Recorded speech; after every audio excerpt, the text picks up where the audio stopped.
Book 269. Good morning. Welcome back to Morning Motivation with Matthew Daniels, and today I'm going to tell you guys about British Museum artifacts stolen and sold on the black market. That's right, British Museum artifacts stolen and sold on the black market. But what is Matthew Daniels talking about?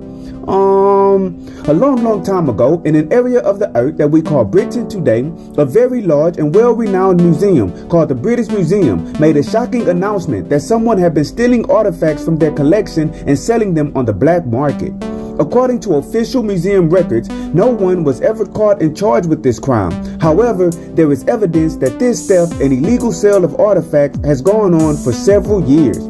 One of my ancestors, no less, was working closely with some of the people involved with this case, and they have passed down directly to me from mouth to ear the accurate version of events surrounding this occurrence. I was told that one night a senior curator was working late when he passed by a section in a warehouse containing Egyptian artifacts, and the thought entered into his mind how much money he could make if he were to sell a few items from the collection. After all, he thought, no one would even notice the items missing. Being filled with greed, the curator stole one item from the collection, and in a few days' time, he found a buyer on the black market.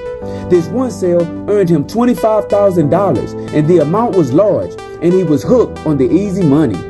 He waited a few months to see if anyone would notice the item missing, and just as he suspected, they did not. So, when he was working late one night, he went to the same collection, which was found in the temple of the Egyptian god Tahuti, and he stole another item and sold it. The man did this a total of 6 times over the course of 1 year, and there was only one item left in the collection, a book bound up with strange hieroglyphic inscriptions on it. Figuring that the book would earn him more money than all other items, he decided to steal it as well. One night, while the curator was working late, he went to retrieve the book, and he eased it out of the case. Curious as to what was written inside, he opened the book up. When he did, a loud clap of thunder sounded in the warehouse, and thick black smoke shot forth from the book. The curator dropped the book in fear and took several steps back. When the smoke cleared, there was a large man standing next to the book, and this man had the head of a bird. "You fool," the bird-headed man said. "The god Tahuti sealed me inside of that book thousands of years ago, and he placed several amulets around it to ensure that the strength of the magic never failed. But you, O greedy man that you are, weakened the spell by selling off the amulets piece by piece. Do you really think it was your own idea to steal and sell those amulets? No, it was not. I was controlling you from my prison within that scroll.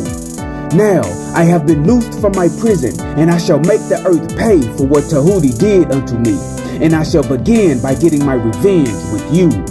The bird-headed man worked his craft of magic and sealed the museum curator up inside the book, and then he disappeared and headed out to cause chaos on the earth. And it is assumed the curator took his illicit earnings and fled the country, but nothing could be further from the truth. And so, the morning motivation of today is British Museum artifacts stolen and sold on the black market. Sometimes when we are influenced to do things that we should not, and we think that we can make our lives better by doing it, we inadvertently invite things into our lives that are worse than we could ever imagine. Doing wrong is never the best solution, and anyone who encourages you to do wrong does not have your best interest at heart. So, today, if you are going through a storm and you are struggling, I implore you to fight to find an honorable solution to your plight. Be honest, be humble, be kind, and be righteous. And always strive to do that which is good. And remember, you are awesome, you are amazing, you are wonderful, and you are great. And you are going to change the world. I just hope I'm still alive to see it, family. I'm out. Good morning. To order books in the Morning Motivation with Matthew Daniels book series, search Morning Motivation with Matthew Daniels on Amazon.com or visit www.dandyandbigherm.com.